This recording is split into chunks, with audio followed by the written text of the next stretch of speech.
Bonjour les humains, 21 avril 2024. Je vais vous montrer un petit extrait d'une vidéo de notre frère en Christ Joey sur la chaîne 31 Médias. Elle fait référence à ma vidéo concernant ma réponse à Majid Oukasha quand il se moque de la barrière métallique indiquée dans le Coran. Voilà, donc je vous mets un petit extrait et je vous mettrai ça bien sûr en description en entier. C'est parti. Le prince héritier d'Arabie Saoudite, Mohammed Ben Salman, est en train de créer quelque chose de tellement futuriste qu'une fois terminé, cela pourrait faire de lui l'homme le plus puissant du monde. Salman est le pionnier de la toute première ville de science-fiction sur Terre appelée Neom. Et l'indice est dans le nom Neom qui combine deux mots. Le mot grec néo qui signifie nouveau et le mot arabe mustakbal qui signifie futur. En d'autres termes, le prince héritier Salman est en train de créer un nouveau futur pour l'Arabie Saoudite. Un nouveau monde, un métaverse réel, que personne ne va ignorer. Et quand vous verrez le plan directeur de Neom, vous ne saurez pas si vous devez être terrifié ou excité. Alors sans plus tarder, permettez-moi de vous présenter la structure de science-fiction qui a fait le buzz sur Internet. L'objectif de l'Arabie Saoudite est de construire un pays à l'intérieur d'un pays, appelé la Ligne. Une ville linéaire de 170 km qui traversera le désert d'Arabie. Mais jetez un coup d'œil à ceci. Si le prince héritier réussit, la ligne sera en fait le plus large bâtiment au monde jamais construit. Ce serait l'équivalent d'avoir 2000 Empire State Building sur deux lignes, s'étendant sur 170 km. C'est presque comme si Salman essayait de créer un hyper-objet, qui sera encore plus déroutant que les pyramides de Gizeh. Ok, posons ici la question évidente. À quoi ressemblera la vie pour ces 9 millions d'habitants? Bien, vous n'avez encore rien vu.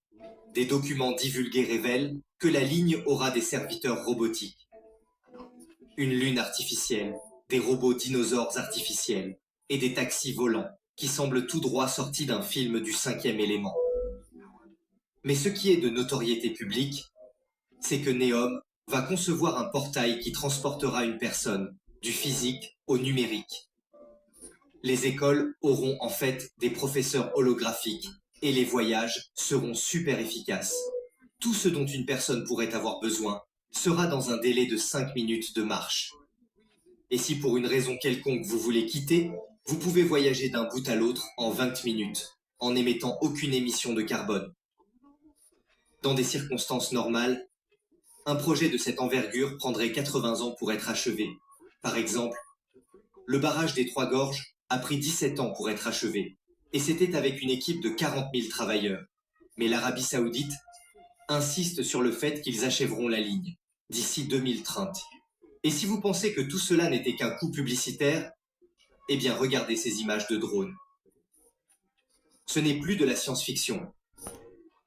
L'Arabie Saoudite a déjà achevé 20% des infrastructures. Alors évidemment, il y a référence avec les villes quart d'heure dont on a parlé au Forum économique mondial, au Forum de Davos, pour que ce soit plus facile à accéder à la fois à son travail, à ses lieux de loisirs, pour faire ses courses, etc. En réalité, c'est du contrôle. Néom, le nom Néom, ça me fait plutôt penser à Nouvel Ordre Mondial. Mais bon, ça c'est traduit enfin, les initiales en français. Bon, peu importe. Alors je rappelle que la Bible doit se lire de manière intemporelle et donc le Coran aussi, comme il y a des choses qui ont été reprises aussi bien au niveau talmudique que certaines informations venant de la Bible. Donc c'est pareil, ça doit se lire de manière intemporelle. Ce que je voulais souligner aussi, c'est que les gens que ce soit Israël ou l'Arabie Saoudite, ces gens connaissent leurs textes.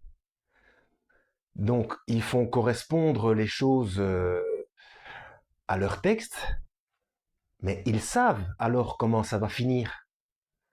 Ils savent que ça finira par être détruit et qu'ils vont finir par perdre devant Yeshua, devant le Christ. Et là, j'en reviens au, à l'interview qui a été faite à Macron lorsque Macron dit quelque chose qui vous, ouais, je crois en une transcendance, quelque chose qui dépasse, qui vous a précédé et qui restera. Si vous vous souvenez de cette interview, elle date de 2016, je crois, mais vous pouvez la retrouver dans une de mes vidéos. Hein. Eh bien, c'est parce que moi, je vais vous dire ce que je pense. Je pense que ils croient que ils peuvent, ils ont une petite fenêtre pour modifier la fin de l'histoire. Mais pour ça, ils sont obligés de suivre le plan divin à la lettre. Et là, on en revient dans Daniel. Je mettrai ce dessin en son cœur quand il parle de l'Assyrien, de, de l'Antichrist. Et donc, les sbires de l'Antichrist, eh ben, forcément, ils croient aussi pouvoir chanter le truc au dernier moment. Quoi. Voilà, donc je vous mettrai en description cette vidéo de Joey, 31 médias, l'Arabie Saoudite choque le monde entier, pardon, et aussi la vidéo précédente où je réponds à Majid Oukasha. Majid Oukasha, il fait de bonnes vidéos où on voit clairement ce qu'est l'islam, mais le problème c'est que c'est un athée. C'est un athée, donc il voit pas plus loin que le bout de son nez. Non, il pense connaître beaucoup de choses, il connaît beaucoup de choses, mais au bout du bout,